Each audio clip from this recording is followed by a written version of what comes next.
Ande-ande lumut dari Jawa Timur. Suatu ketika, kerajaan Jenggala diserang oleh musuh. Ketika perang semakin sengit, permaisuri raja yang bernama Putri Dewi Sekartaji melarikan diri dan bersembunyi ke sebuah desa yang jauh dari Jenggala. Untuk menjaga keselamatannya, ia menyamar sebagai gadis kampung. Dewi Sekartaji tinggal di tempat Nyai Intan. Nyai Intan adalah seorang kaya yang mempunyai 3 putri, yaitu Kelenteng Abang, Kelenteng Ijo, dan Kelenteng Biru. Oleh Nyai Intan, Dewi Sekartaji diangkat anak dan diberi nama Kelenteng Kuning. Setelah keadaan di kerajaan Jenggala kembali tenang dan aman, sang pangeran mencari jejak istrinya. Ia pergi dan menyamar menjadi seorang pangeran yang sedang mencari jodoh. Panji Asmarabangun menyamar dengan nama Ande-ande lumut, lalu membuat sayembara. Dalam waktu singkat, berita sayembara itu tersebar jauh hingga ke desa si Kelenteng Kuning. Kelenteng Abang, Ijo, dan Biru mendengar kabar sayembara itu. Mereka sangat senang dan ingin mengikuti sayembara itu. Kita harus berhias agar terlihat cantik dan memikat sang pangeran, kata Kelenteng Abang. Benar sekali, kita akan memakai pakaian dan perhiasan yang paling bagus, kata Kelenteng Ijo. Hei Kelenteng Kuning, kamu tidak usah ikut sayembara ini, karena kamu tidak pantas mendapatkan pangeran. Lebih baik kamu mencuci baju di sungai, perintah Kelenteng Abang sinis.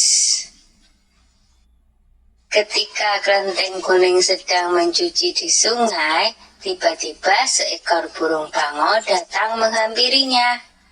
Anehnya, burung itu bisa berbicara dan kedua kakinya menggenggam sebuah cambuk. Wahai Tuan Putri, pergilah ke desa Dadapan mengikuti sayembara itu. Di sana Tuan Putri akan bertemu dengan Panji Asmarabangun. Bawalah cambuk ini, siapa tahu nanti dibutuhkan, ujar sang bangau sambil meletakkan cambuk itu di atas batu. Burung bangau itu lalu terbang ke angkasa dan menghilang sebelum Kelenteng Kuning menjawabnya. Kemudian Kelenteng Kuning kembali ke rumah dan berangkat menuju desa Dadapan. Sementara itu, di tepi sungai Bengawan Solo, ketiga saudara dan ibu angkatnya bingung karena harus menyeberangi sungai, tetapi tidak ada perahu. Bagaimana cara kita menyeberang, Bu? Tanya Kelenteng Ijo dan saudarinya. Lalu mereka melihat seekor kepiting raksasa. Kepiting itu adalah Yuyu Kangkang, utusan Ande-ande lumut. Dia diutus menguji para peserta sayembara yang melewati sungai tersebut. Hai kepiting raksasa, maukah kau membantu kami menyeberang sungai? Pinta Kelenteng Abang. Yuyu Kangkang tertawa lebar. Hahaha, aku akan membantu kalian, tapi ada syaratnya, kata dia. Apapun syaratnya, kami bersedia. Yang penting kami bisa menyeberang, jawab Kelenteng Abang. Kalian harus menciumku, kata Yuyu Kangkang.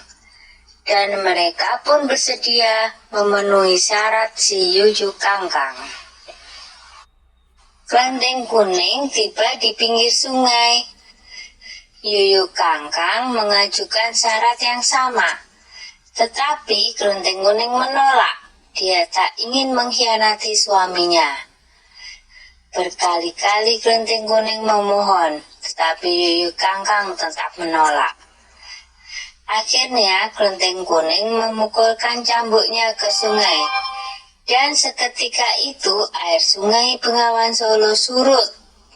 Melihat itu, Yuyu Kangkang ketakutan dan segera menyeberangkan kelenteng kuning.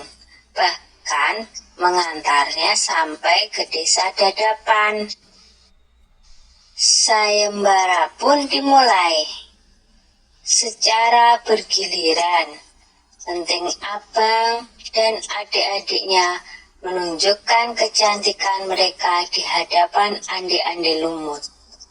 Namun, tak seorang pun di antara mereka yang dipilih oleh ande-ande lumut. Ampun pangeran, hamba mohon, terimalah salah satu putri hamba, Iba Nyai Intan. Ande-ande lumut menjawab, wahai Nyai Intan, ketahuilah, aku tidak bisa memilih seorang pun dari putrimu. Karena mereka telah mencium si Yuyu Kangkang. Sambil menunjuk kelenteng kuning, pangeran melanjutkan, aku memilih gadis ini karena dia telah lulus ujian, tidak mau mencium si Yuyu Kangkang. Nyai Intan dan ketiga putrinya baru sadar bahwa mereka ditolak oleh ande-ande lumut karena tidak lulus ujian.